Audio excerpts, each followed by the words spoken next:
저희가 지금 금요일부터 수련회를 하는 중입니다. 이제 마지막 시간이거든요. 여러분들 어떻게 즐기고 계신지 궁금합니다.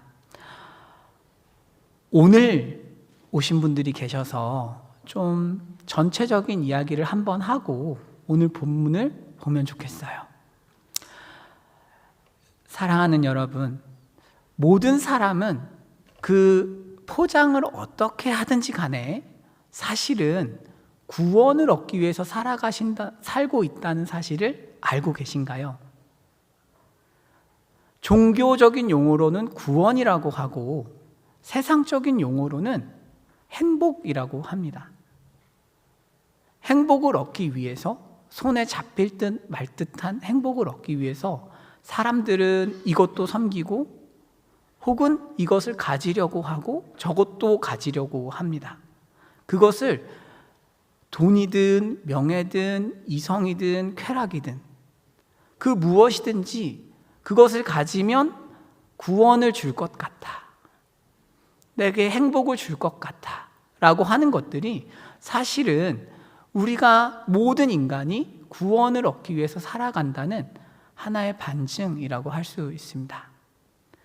다만 성경을 알고 있는 우리에게 구원이라는 것은 하나님과의 관계 회복에 달려있다는 것을 아는 것이고, 성경을 거부하는 사람들에게 구원은 우상을 바꿔가면서 구원의 방식을 찾아보는 것으로 드러나는 것입니다. 어렸을 때는 연애도 해보고 이 녀석도 아니었네, 이 녀석도 아니었네 하다가 학벌도 한번 가져보고, 그런데 그 경쟁도 치열하니까 또 돈도 가져보고 여러 가지로 하지만 그 안에 평강이 없다는 것을 알게 되는 것이죠. 다만 성경을 알고 있는 우리는 구원이 하나님과의 관계 회복에 달려있다는 사실을 알고 있는 것입니다. 그런데 이 하나님과의 관계 회복과 관련해서도 두 가지 태도가 있어요. 하나는 인간이 하나님께로 나아가는 것입니다. 인간이 자기 공로를 쌓아서 하나님 앞으로 나아가고 하나님과의 관계 회복을 요청하는 것입니다. 일부 유대인들이 그랬고, 유대인들 대부분이 그랬고, 세상의 모든 종교가, 기독교를 제외한 모든 종교가 하나님과의 관계 회복을 그런 식으로 생각합니다. 인간 측에서 공로를 쌓아서 그 형태가 무엇이든 여하튼 공로를 쌓아서 하나님을 달래는 것, 그것을 신앙이라고 생각합니다. 그런데 기독교는 달라요. 기독교는 하나님께서 이 땅에 오셨다고 말하는 유일무이한 종교입니다. 그렇기 때문에 사실 기독교의 배타성에 대해서 질문하시면서 기독교만 참 진리냐, 사실 우리가 다 비슷비슷한 걸 믿고 있는 것이 아니냐라고 질문하신다면 전혀 다르다고 말씀을 드릴 수밖에 없어요. 왜냐하면 우리는 유일하게 하나님께서 관계 회복을 인간을 향해서 뻗친 유일한 종교이기 때문입니다.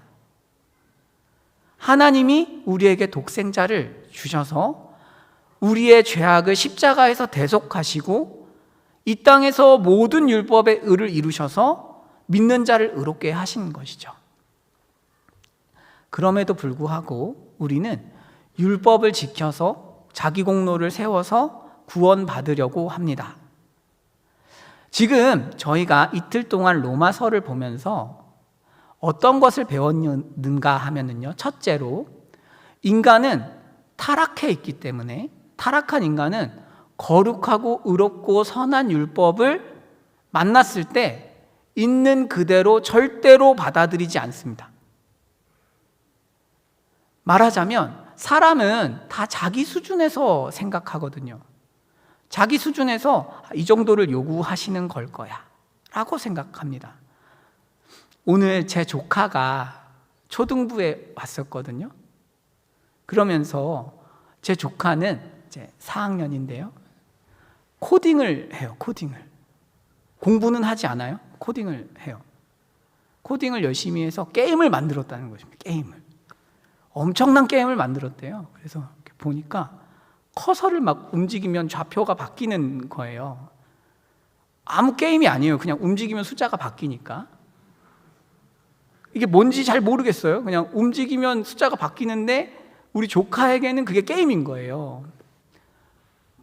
그런데 제가 오늘 초등부 교사 선생님들 대단한 분이시구나 제가 느꼈어요. 환호를 해주시더라고요. 환호를. 대단하네 막 이러면서 저는 그래? 뭐 이러고 있는데 대단하네 이래서 와, 이 교회 참 좋은 곳이다 생각했습니다. 제가 왜 이 말씀을 드리는가 하면 이제 막 초등학교 4학년이 된 제 조카에게는 그것이 게임이고 대단한 것입니다. 하지만 디아블로를 한 저에게는 대단한 것이 아니죠. 제가 말하자면 우리가 인간으로서 하나님의 율법을 생각할 때도 그렇게 바라본다는 것입니다. 그렇게. 그래서 율법을 내 노력과 의지를 다해서 간절하게 지키면 하나님의 기준에 이를 것이라는 그런 엄청난 망상과 가공의 의를 만들어내요, 사람은. 생각해보면 사실 말이 안 되는 것입니다. 여러분들도 너무 잘 아시는 레미제라블의 장발장이 있지 않아요? 장발장은 누나들의 아이를 봐줍니다. 오늘 저처럼 봐줘요. 그런데 빵이 없는 거예요. 먹을 게 없어서 빵을 하나 훔쳤습니다. 사실 장발장은 윤리적으로 또 도덕적으로 생각하면 거의 100점에 가까운 사람인데 빵을 훔친 것입니다. 빵을 훔쳤기 때문에 감옥에 가야 되는 것이고 그것이 정의예요. 우리는 사회에 공헌을 많이 했다고 해서 사람을 친 사람이, 사람을 때린 사람이 처벌받지 않는 그런 사회에서 아무도 살고 싶지 않습니다. 맞나요? 사회에 아무리 많은 공헌을 했더라도 사람을 치거나 고의적으로 괴롭혔다면 혼나야 한다고 믿습니다. 하나님 앞에서도 마찬가지입니다. 하나님 앞에서 내가 잘한 것들도 물론 있지만 그 잘한 것조차도 하나님 기준에 미달할 뿐더러 하나라도 잘못하면 처벌받아야 되는 것이죠. 그게 정의죠. 하나님의 율법의 기준이 그만큼 높은 것입니다. 모태에서부터 주님을 다시 볼 때까지 단 한 번이라도 한순간이라도 하나님의 법에 미달하면 우리의 행위로 구원을 얻을 수 없는 것이죠. 그러나 인간은 그렇게 생각하지 않고 왜곡하는 것입니다. 왜곡. 아니야, 나의 간절함이 하나님을 감동시킬 수 있어 라는 식으로 오해하는 것이죠. 그러나 성경은 99.9점으로는 구원을 받을 수 없다고 분명히 이야기하고 갈라디아서에서 율법에 속한 자는 그래서 저주 아래에 있다고 선언하는 것입니다. 율법에 속하기만 하면, 지키고 말고를 떠나서 속하기만 하면 저주를 받습니다. 왜냐하면 율법은 무조건 어기게 되어 있기 때문입니다. 그리고 인간의 육신은 율법을 잘 이해하지도 못하는데 그중 하나는 율법을 억압의 대상으로, 나를 억압하는 것으로 오해한다는 데 있습니다. 하나님께서 우리에게 간음하지 마, 도둑질하지 마, 거짓말하지 마 라고 할 때 이것을 하나의 제한으로 받아들입니다. 나의 자유를 박탈하는 것이구나. 거짓말할 자유가 있지 않아요, 여러분? 그러나 삶에서 거짓말을 해보신 분들은 너무나 잘 아는 것이 뭐예요? 거짓말을 하면 진실을 말할 자유를 박탈당합니다. 거짓말을 하면 지속적으로 거짓말을 해야 합니다. 그 거짓을 지키기 위해서. 결국은 자유를 박탈당합니다. 하나님의 율법은 인간을 억압하기 위해 존재하는 것이 아님에도 사람은 억압한다고 오해하는 것이죠. 또 하나는 자기 공로를 쌓는 용도로 만들어요. 율법을 열심히 지켜서 하나님 이만큼 했습니다 라는 식으로 오해하는 것이죠. 사랑하는 여러분, 이 내용이 이제 첫째 날 내용이었어요. 그래서 우리가 은혜로만 구원받는다, 이런 이야기를 했습니다. 둘째 날은 이제 성화에 관련돼서 했고, 그것은 성화라는 것은 여러분 우리가 인격을 단련해서 이루어지는 것이 아니라는 것이 핵심이었습니다. 무슨 이야기냐 하면 우리가 하나님 앞에서 십계명을 열심히 지켜서 더 훌륭한 사람이 되는 것이 아니라, 그냥 단순히 형식적으로 지킨다고 훌륭한 사람이 되는 것이 아니고, 예수님의 인격을 존중하면서 그 인격을 기쁘시게 하기 위해 우리가 사랑하고 사랑하는 방법으로서 십계명을 지킬 때 우리가 성화된다라는 이야기였어요. 자, 여기까지가 로마서 8장 5절부터 16절까지 이야기였습니다. 이제 본문을 보면 좋겠어요. 17절입니다. 17절 한번 같이 읽어보실까요? 시작. 그리스도와 함께한 상속자니 우리가 그와 함께 영광을 받기 위하여 고난도 함께 받아야 할 것이니라. 아멘. 우리는 하나님의 자녀가 되었습니다. 자녀가 되었는데, 자녀가 되면 어떤 일이 벌어지는가 하면, 첫 번째로 우리가 자녀가 되어서 성화가 시작되면 성령께서 우리 안에서 하나님의 자녀임을 증언하기 시작합니다. 하나님의 자녀인 것을 여러분 어떻게 확신하죠? 우리가? 기도 응답이 있으면 확신하는 것이 아니고, 사실은 죄를 꺾고 우리가 주님께 순종하면 내 영이 증언을 합니다. 하나님의 자녀야. 내 영이 하나님의 자녀였다. 아빠 아버지라고 부르짖으면 그때 우리와 같이 있는 성령께서도 증언을 같이 하십니다. 그러면서 하나님 자녀라는 의식이 자라는 것이죠. 말하자면 신앙생활의 핵심은 죄를 죽이는 거예요. 하나님 자녀인 것을 믿기 때문에 죄를 죽이고, 죄를 죽이면 하나님의 자녀라는 의식이 자라납니다. 자, 이렇게 하나님 자녀라는 의식이 자라날수록 하나님께서는 우리에게 뭔가를 맡기시는데, 그 맡기는 것이 무엇이냐 하면 상속자라는 거예요. 상속자로서 영광을 맡기십니다. 우리에게. 예수님을 젊은 나이에 믿는 것이 왜 좋은가? 사람들이 가끔 그런 말씀 하시잖아요. 마음대로 살다가 죽기 직전에 예수 믿으면 최고다. 하지만 현실은 뭐냐면, 예수님을 믿으면 주님께서는 그때부터 우리에게 영광을 더 씌우기 시작하십니다. 그래서 이 현세에서 성실하게 하나님 앞에서 신앙생활을 하고 하나님과 동행한 사람에게는 심판날, 주님이 다시 오신 날에 엄청난 영광이 예비되어 있는 거예요. 하나님 아버지께서 우리에게 주고 싶어 하시는 진짜 복은, 여러분, 보이는 복은 사라지는 것입니다. 복을 우리가 이해하실 때 보이는 복도 좋은 것이지만 영원한 것들은 보이지 않습니다. 그래서 우리 주님께서는 영원한 것들을 우리에게 바라보길 원하게 하시고, 그리고 영원한 복을 주시죠. 그렇게 하나님께서 영광을 덧입혀 가세요. 자, 그런데 문제는 17절 다시 한번 보여주실까요? 17절을 다시 한번 보여주시면 이 영광을 만드는 게 문제예요. 영광을 만드는 게. 영광을 받기 위하여 뭐라고 적혀 있나요? 고난도 함께 받아야 할 것이니라. 이렇게 되어 있습니다. 말하자면 고난이라는 것이 영광을 만들어내는 재료인 거죠.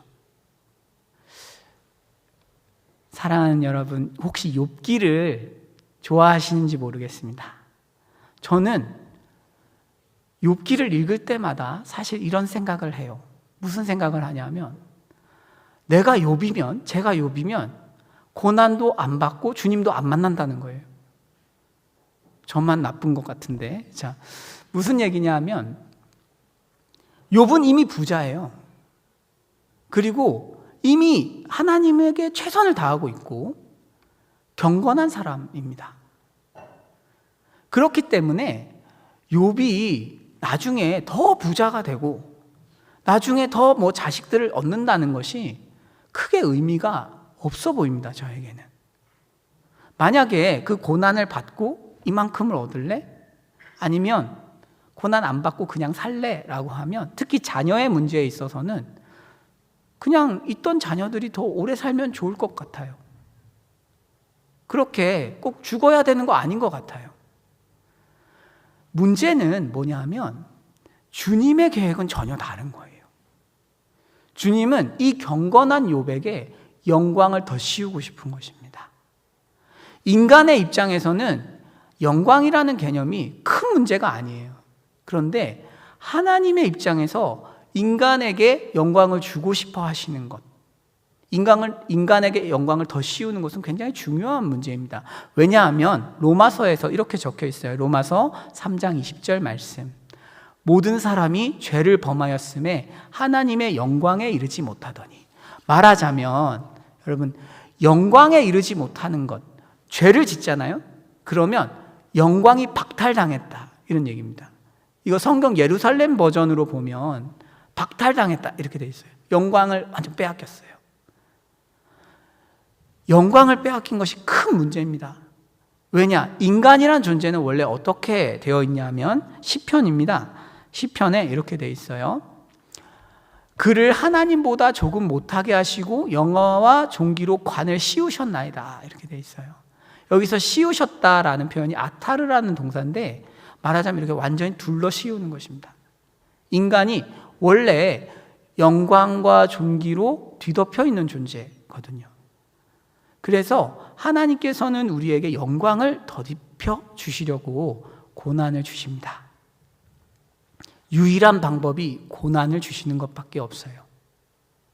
그래서 우리는 삶에서 많은 고난을 경험합니다. 삶에서 뜻대로 되지 않는 일들을 너무 많이 만나요.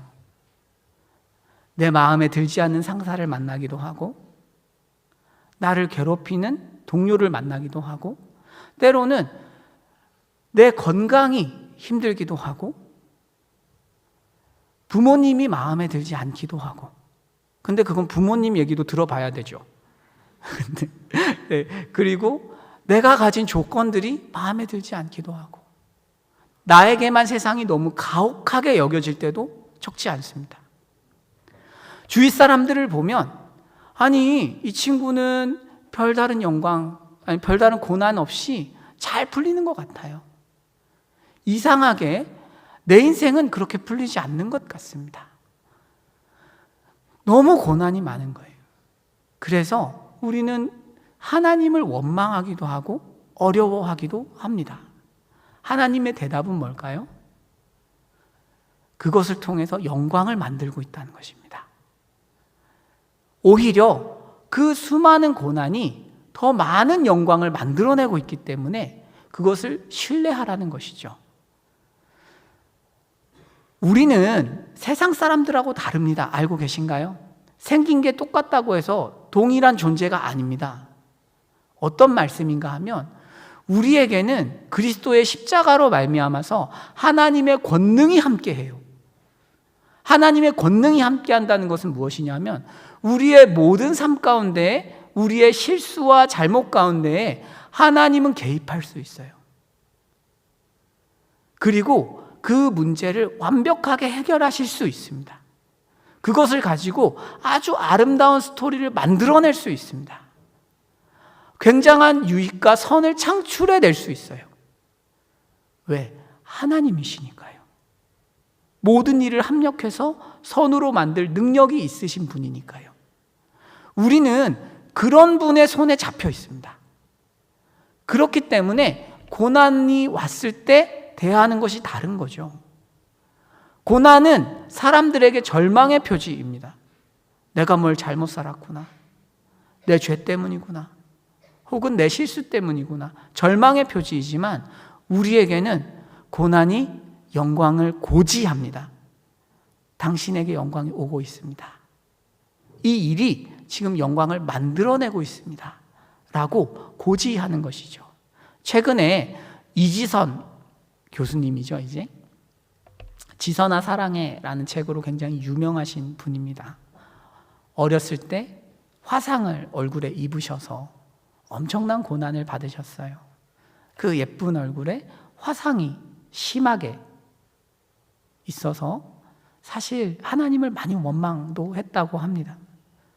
하지만 그 고난을 통해서 하나님께서는 이지선이라는 어떤 아주 영광스러운 인물을 이 땅에 만들어내고 계십니다. 이 땅에서만이 아니고 아마 그 부활의 날에는 엄청난 영광이 또 기다리고 있겠죠. 그래서 성경은 무엇이라고 이야기하는가 하면, 여러분 오늘 아침에도 일어나시면서 고난이다 이랬을 수 있지만, 자, 고난을 어떻게 이해하라고 하냐면, 자, 다음 구절 한번 보실까요? 생각하라고 합니다. 생각하라. 여기서 생각하라라는 단어는 회계 장부를 기록하는 용어입니다. 대차대조표를 기록해봐라. 현재의 고난은 장차 우리에게 나타날 영광과 비교할 수가 없다. 이 말을 좀 더 풀면 고린도 후서에 이런 말씀이 있어요. 우리가 잠시 받아요. 환난은 지나갑니다. 그런데 그 환난이 영원한 것을 만듭니다. 그리고 우리가 받는 환난은 작은 것입니다. 우리 입장에서 아무리 크더라도 작은 것입니다. 뭐에 비교해서? 영원한 영광과 비교해서. 우리가 받을 영광은 지극히 크고 영원하고 무겁습니다. 가볍지 않습니다. 말하자면 고난이 왔을 때 하나님께서 우리에게 요구하시는 어떤 태도는 소망을 가지고 영광을 기다리라는 것입니다. 그것이 로마서에서 이야기하는 하나님 자녀의 특권이고 하나님 자녀의 삶에서 나타나는 분명한 사건이라는 것이죠. 자, 이렇게 하나님께서 우리에게 영광을 덧입혀 가고 계실 때 세상도 이 모든 피조물도 하나님 아들들, 하나님 자녀들의 영광을 기다리고 있습니다. 자, 다음 구절 한번 봐주실까요? 피조물도 고대하고 있어요. 고대하고 있는데 고대하는 바는 하나님의 아들들이 나타나는 것입니다. 어떻게? 영광 속에서 나타나는 거예요. 피조물이 허무한데 굴복하는 것은 자기가 원해서가 아니고 하나님께서 굴복을 시키셨기 때문입니다. 그 바라는 것은 피조물도 썩어짐의 종노릇한 데서 해방되고 싶어요. 난 썩어짐의 종노릇 하고 싶지 않아. 피조물이 신음하고 탄식하고 있습니다. 온 세상이 고통받고 있는 거죠. 그 썩어짐의 종노릇한 데서 해방되어 하나님의 자녀들의 영광의 자유에 이르는 것.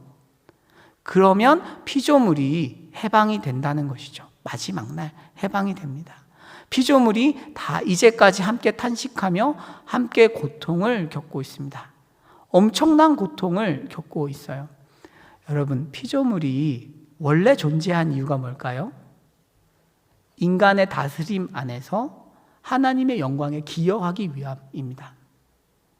그런데 이제는 바뀐 거예요. 인간이 타락함으로써 피조물은 기회를 잃어버렸습니다. 우리가 이 피조 세상을 자기 욕망대로 쓰기 때문에 피조물들이 탄식한다는 뜻입니다. 자, 여러분들 이 말이 나온 김에 이 탄식이라는 개념 좀 더 알면 좋겠는데, 한번 누가복음 부자 비유를 한번 보면 좋겠어요. 자, 다음 구절 한번 보여주시겠어요? 누가복음에 이런 이야기가 있습니다. 누가복음에 한 부자 비유가 있거든요. 지금 제가 좀 뛰어넘어가지고 아마 방송실에서 당황하신 것 같은데, 창세기 3장 17절 18절에 저주가 얘기가 나와서 그래요. 원래 이 땅을 다스리고 하나님께 영광을 올려드려야 했던 아담이 죄로 인해서 타락했습니다. 아담이 타락하면서 아담만 저주를 받은 게 아니고 온 세상이 저주를 받았어요. 그래서 아담에게 이런 이야기를 하시는 거죠. 땅은 저주를 받고 너는 네 평생에 수고하여야 그 소산을 먹을 거야. 땅이 내게 가시덤불과 엉겅퀴를 낼 거야. 땅이 저주를 받았습니다. 원래는 그렇지 않았는데 저주를 받고 타락했어요. 그래서 우리가 이기적으로 살면 피조물이 비명을 지릅니다. 성경은 그렇게 이야기해요. 이런 의미에서 우리가 누가복음 한번 보면 좋겠습니다. 12장 16절 17절인데요. 이렇게 돼 있어요. 한번 같이 읽어보실까요? 시작. 한 부자가 심중에 생각하여 이르되 내가 곡식 쌓아 둘 곳이 없으니 어찌할까 하고. 아멘. 한 부자가 있었어요. 한 부자가 있는데 소출이 풍성한 거예요. 아무것도 안 했는데 풍성해요. 그리고 심중에 생각을 합니다. 이렇게 곡식이 많은데 어디에 쓰면 좋겠는가? 이런 생각을 한 거죠. 이 풍성하다라는 것은 오랜 기간 풍성했다 이 뜻입니다. 한 해 풍성한 게 아니에요. 지속적으로 계속 풍성했습니다. 그리고 심중의 생각을 거듭거듭 하면서 이 축복을 어디다 쓸까? 나를 위해서 어떻게 쓰지? 이런 고민을 시작한 것이죠. 현대인 같지 않아요? 현대인들은 이런 생각을 합니다. 이렇게 주어진 축복을 어디다 쓰면 좋을까? 그 다음 구절에 이렇게 나와 있어요. 또 이르되 내가 이렇게 해야겠다. 내 곳간을 헐고 더 크게 짓고 내 모든 곡식과 물건을 거기 쌓아두리라. 또 내가 내 영혼에게 이르되 영혼아 여러 해 쓸 물건을 많이 쌓아두었으니 평안히 쉬고 먹고 마시고 즐거워하자 하리라 하되. 이게 무슨 얘기냐 하면 고민을 하다가 이 풍성한 소출을 쌓아둘 곳을 새로 만들자 이렇게 된 거죠. 나를 위해서 만들자. 이게 타락한 아담의 모습이죠. 나를 위해서 이렇게 나밖에 생각하지 않습니다. 이 사람이 나밖에 몰라요. 그것에 대한 하나님의 대답이 뭘까요? 하나님의 대답. 하나님께서 이렇게 말씀하세요. 어리석은 자여 오늘 밤에 네 영혼을 도로 찾으리니 그러면 내 준비한 것이 누구의 것이 되겠느냐? 이렇게 질문하십니다. 무슨 얘기냐 하면 하나님께서 이 도로 찾을 것이다. 내가 네 영혼을 도로 찾으면 아무 쓸모없는 것이 아니냐? 이렇게 우리가 본문을 이해하는데 사실 여기에서 도로 찾는다고 할 때 주어가 하나님이 아닙니다. 하나님이 아니에요. 삼진 복수라서 피조물들이 찾는다는 얘기입니다. 피조물들이 자신들이 낸 산출, 하나님이 주신 축복을 이기적으로 사용하는 사람들을 향해서 비명을 지르고 탄식하는 것입니다. 이 부자가 너무 풍성한 소출을 경험하고 자신을 위해서 사용한다고 할 때 이 피조물들이 억울한 것입니다. 탄식하는 거예요. 아니 어떻게 이렇게 이기적으로 우리를 사용할 수 있단 말인가? 라고 탄식하는 것입니다. 엄청난 고통을 겪으면서 우리가 살아가고 있는 거예요. 성경은 지금 이 세상이 죄로 인해서 어그러졌는데 보통 어그러진 것이 아니라 그 고통의 정도가 매우 강하고 탄식할 수밖에 없는 삶을 우리가 살고 있다는 것입니다. 이 현실은 우리가 하나님의 자녀라고 해서 사라지는 것이 아니고 여전히 고통 가운데서 우리가 사는 것이 이 땅에서의 삶이라고 성경은 가르칩니다. 고난을 당연하게 여겨야 한다고 가르쳐요. 왜? 온 세상이 고통을 겪고 있어요. 온 세상이 고통을 겪는데 이 고통이라는 단어는 단순한 고통이 아니고 해산의 고통을 의미합니다. 그만큼 아프다는 얘기예요. 온 세계가 아프고 죄의 어떤 구조화, 악의 구조화 속에서 우리가 하나님을 잘 섬기고자 할 때에도 여전히 엄청난 고통이 있고 탄식이 있다. 이 피조물들이 그래서 탄식하면서 소망하고 기다리고 있는 것입니다. 언제를? 영원한 부활의 때를. 이 땅에서 하나님은 우리에게 유토피아를 약속하지 않으십니다. 왜? 세상이 망가졌으니까요. 이 땅에서 우리가 적절한 영향력을 미치면서 선한 영향력을 미치면서 어쩌면 한순간 혹은 일정 기간, 장기간 좋은 영향을 미칠 수 있을지 모르지만 성경은 멸망을 향해서 가고 있다고 말하고 우리는 영원을 기다리고 바라보아야 한다고 이야기합니다. 그리고 우리가 정말 받아야 하는 축복은 저쪽 멀리 있기 때문에 이 땅에서의 삶은 고난으로 가득할 것이라고 가르쳐요. 결코 평안함만 있을 것이라고 이야기하지 않습니다. 성경은 고난 중에 평안을 가르치지 아무 일이 없는 평안을 가르친 적은 없습니다. 그래서 이 세상이 탄식하면서 소망하고 있습니다. 하나님께서는 일찍이 창세기 3장에서 이런 약속을 하셨어요. 원복음이라고 우리가 이야기하는데, 내가 너로 여자의 원수가 되게 하고 내 후손도 여자의 후손과 원수가 되게 하리니 여자의 후손은 내 머리를 상하게 할 것이요 너는 그의 발꿈치를 상하게 할 것이라 하시고. 아멘. 무슨 이야기예요? 언젠가 회복이 있을 것이라는 이야기입니다. 죄와 저주로 망가진 이 사망의 권세에 망가진 이 세상에 언젠가 그리스도께서 오셔서 구원하시고 회복을 주실 것이다. 그리고 이 약속을 우리도 기다리고 피조 세계 전체도 기다리고 있다는 것입니다. 이것이 성경이 진단하는 현실이에요.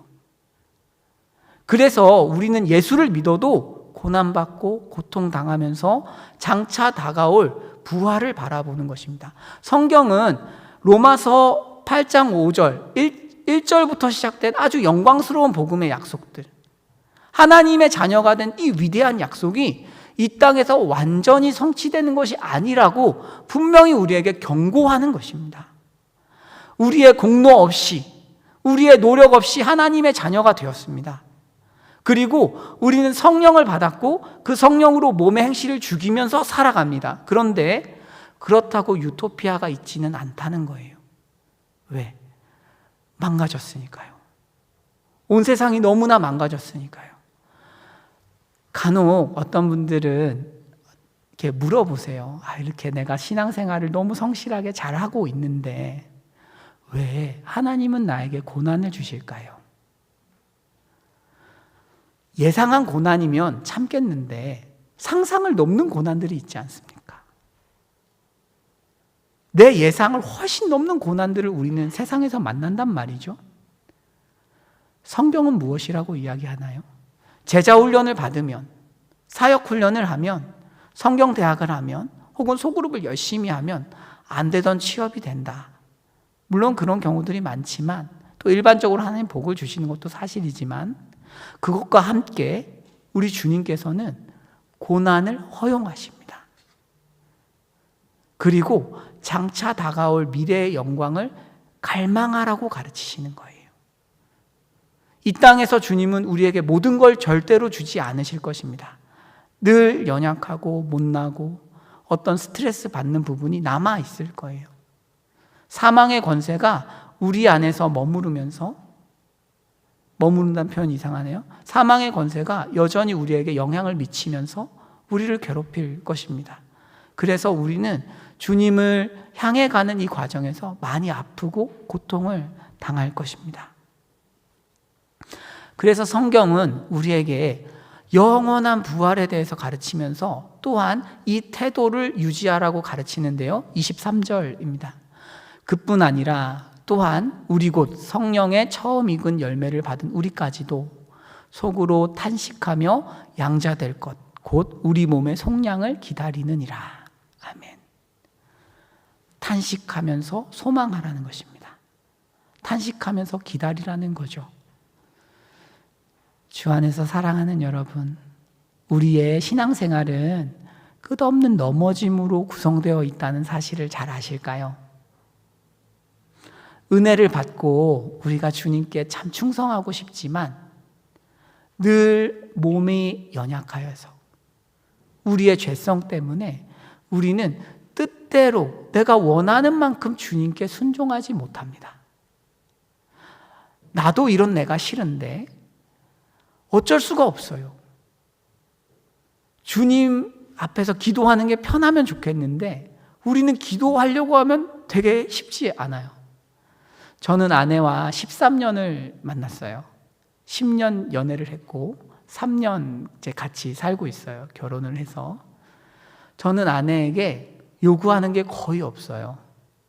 그런데 딱 하나 요구하는 게 있습니다. 뭐냐면 기도하라는 것입니다. 기도하라는 것. 여보, 기도해야 돼. 물론 제 아내 나름대로 기도 생활을 잘 하지만 그럼에도 제가 기도해 이럴 때가 있어요. 그러면 이제 3차 세계대전이 벌어집니다. 왜냐하면 기도라는 게 그만큼 힘든 것입니다. 그만큼. 왜? 원이 있어도 몸이 힘드니까요. 원이 있어도 몸이 힘드니까 힘든 것이죠. 그래서 어차피 얘기해도 못하는데 왜 그런 얘기 하냐고 이제 한 소리 듣곤 하는데, 기도라는 것, 우리가 하나님 앞에 나아가는 것이 그만큼 어려워요. 왜? 몸 때문에 어려운 것입니다. 몸 때문에. 우리 몸의 죄성이 우리를 탄식하게 만드는 것입니다. 예배를 드리면서 집중하고 싶어요. 그런데 자꾸 딴 생각이 나요. 그럴 때 여러분, 자책하고 정죄하는 것도 어떤 반응일 수 있겠지만 그보다는 탄식하라는 거예요. 탄식. 맞아, 내가 이런 죄성을 가지고 있는 존재구나, 이 땅에서. 탄식하는 것입니다. 그러면서 대신에 기다립니다. 무엇을? 영원한 영광을, 부활을 기다리면서 갈망하는 것입니다. 성경은 소망과 인내를 거의 동의어로 쓰고 있습니다. 세상 사람들도 참습니다. 여러분, 성경은 단순히 기다리는 것을, 단순히 인내하는 것에 굉장히 큰 점수를 주지는 않아요. 우리가 고난 가운데에서 견디는 것은 세상 사람도 다 하는 거예요. 하나님께서 원하시는 고난을 견디는 사람의 모습은 소망을 품고 견디는 것입니다. 소망을 품고 영원한 몸의 부활을 바라보면서 기다리는 것이죠. 저는 사실 오늘 설교를 하기 전에 여러분들이 이렇게 부활에 관한 이야기가 조금 어려울 것이라고 생각했습니다. 저는 청년 사역을 전에 교회에서 5년을 했고, 제가 청년 때부터 예수님을 믿어서 이제 막 20년이 됐어요. 저는 청년부 생활을 전부 한 거예요. 저는 부서 없어요. 중고등부 생활이 없었고, 제가 처음 신앙생활을 한 건 청년부였고 대학부였고, 지금 계속 청년부를 하고 있는 것입니다. 20년 동안. 그런데 제가 이 청년분들을 지도하면서 깨달은 것이 하나 있어요. 뭐냐 하면, 청년분들의 어떤 진로, 진학, 이성교제, 당장의 죄성에 관해서 이야기를 하는 것이, 그래서 하나님이 우리를 도와주실 거야 라고 이야기하는 것이 큰 도움이 안 된다는 것입니다. 저는 청년 때에 부활에 관한 이야기를 듣는 것이 정말 중요하다고 생각해요. 청년 집회에서는 부활에 관해서 거의 다루지 않기 때문입니다. 일반적으로. 당장 필요한 어떤 말씀들을 듣기 때문에 그게 좋고 나쁘고 이런 것이 아니라, 제 가치관과 기준에 따라서는 부활에 관한 분명한 의식이 없는 그런 신앙이라는 것이 얼마나 견고할 수 있겠는가. 청년의 때에 사실은 눈을 열어서 죽음 너머에 있는 부활이라는 그 약속을 바라보면서 우리가 가야 하지 않겠는가. 비록 이것이 딱딱한 음식이에요. 딱딱해요. 당장 취업이 안 되고 직장 상사 때문에 힘들고 여러 가지 어려움을 겪고 있는 사람에게 부활 이야기를 한다는 것이 하는 사람도 부담입니다. 그렇지만 우리가 부활을 바라보고, 그래, 우리에게 정말 위대한 부활이 예정되어 있어 라는 사실을, 그 사실의 시선을 고정하고 이 현세를 살아갈 때 참된 그리스도인의 제자도가 펼쳐집니다. 진짜 거룩해집니다. 그 믿음만이 청년을 거룩하게 만들기 때문이에요. 부활을 기억하지 않고 부활에 대한 의식이 없는 신앙은 이 땅의 사건에 너무나 많은 영향을 받게 돼 있어요. 주 안에서 사랑하는 여러분, 부활에 대한 의식이, 부활에 대한 믿음이 우리 가운데 더 많이 채워지기를 축복합니다. 그래서 이 시간 조금 딱딱하고 조금 어렵고 이상한 소리를 하고 있는 것 같아도 남은 시간 조금만 더 집중해서 들어주시면 감사하겠습니다. 자, 본문은 그래서 우리에게 부활을 바라봐라 이렇게 이야기를 하면서 소망에 대해서 이야기합니다. 다음 구절 한번 보실까요? 우리는 소망으로 구원을 얻었어요. 기다리면서 소망합니다. 보이는 소망이 소망이 아니니 보는 것을 누가 바라겠는가? 만일 우리가 보지 못하는 것을 바라면 참음으로 기다릴지니라. 똑같은 얘기죠. 기다려라. 소망하면서 기다려라. 그리고 영원한 부활을 바라봐라 라고 권면하고 있습니다. 사랑하는 여러분, 우리가 정말 받아야 하는 큰 복은 더 나은 부활입니다. 알고 계시지요? 성경은 더 나은 부활이 있다고 이야기합니다. 고린도 전서 15장입니다. 고린도전서 15장에 이렇게 되어 있어요. 해의 영광이 다르고 달의 영광이 다르며 별의 영광도 다른데 별과 별의 영광이 다르도다. 죽은 자의 부활도 그와 같으니. 우리 주님께서는 우리에게 가장 위대한 부활, 영광스러운 부활을 우리에게 주고 싶어 하십니다. 그 여정이 신앙생활입니다, 여러분. 그 가운데에서 우리가 주님께 순종하고 바른 동기로 걸어갈 때, 아, 내가 더 나은 부활로 가고 있구나 라는 이 사실이 우리로 하여금 죽음을 이기는 헌신을 이끌어냅니다. 주 안에서 사랑하는 여러분, 우리는 어떤 신앙생활을 하고 있습니까? 저는 신앙생활 하는 게 정말 어려운 것 같아요. 교회에 나와서 섬기고 교제하고 하시다 보면 사역이 될 것 같으면, 잘 되는 것 같으면 다 일이 생겨요. 힘든 일들로 가득해요, 신앙생활이라는 것이. 그래서 고난을 받으면 안 한다 그래요. 순장도 안 해. 사역도 안 해. 훈련도 안 받아. 고난 받는 건 싫어.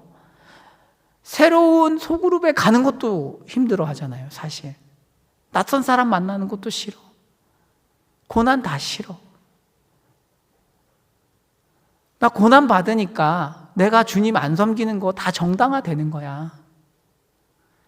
내 삶이 이렇게 힘드니까, 나 바쁘니까, 고난 중에 있으니까 나 하나님 앞에서 좀 막 해도 되는 거야 라는 식으로 접근하는 경우가 너무나 많아요.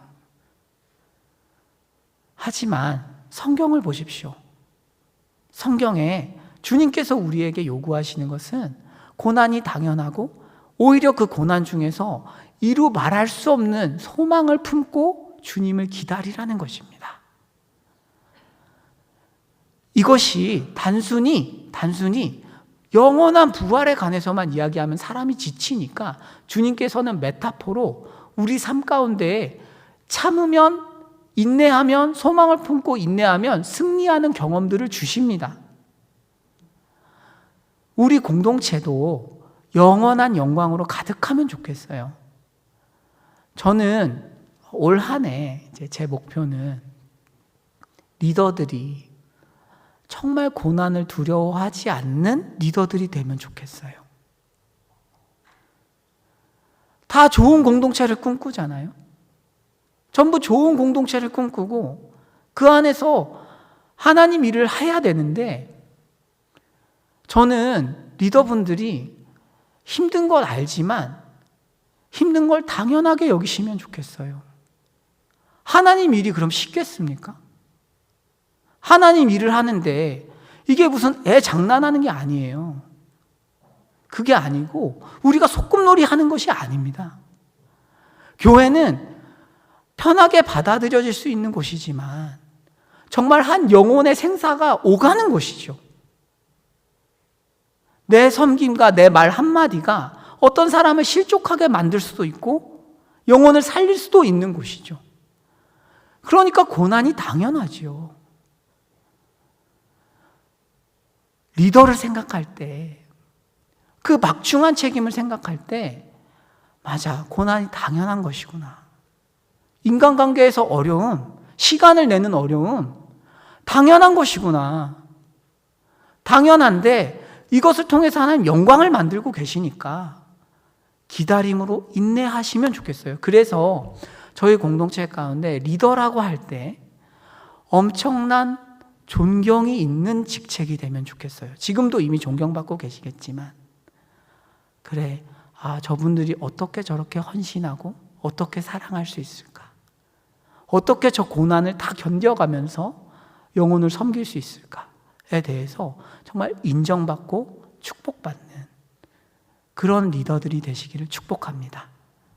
뿐만 아니라 우리 삶 가운데에서 여러 가지로 있는 고난들도 잘 이겨내셔서 견디셔서 소망을 품고 견디셔서 부활 생명에 이르는 그런 축복이 있으면 좋겠어요. 말씀을 맺겠습니다. 은혜로 구원받은 우리가 이 땅에서 살아간다고 할 때 우리는 수많은 고난을 만납니다. 하나님을 온전히 섬기고 싶지만 우리의 죄성이 있기 때문에 참 어려워요. 그때 여러분 탄식함으로, 그 탄식이 그냥 절망이 아니라 영원한 부활을 바라보는 탄식으로서 기능하면 좋겠고, 우리 가운데 부활에 관한 믿음이 자라나기를 축복합니다. 기도하겠습니다.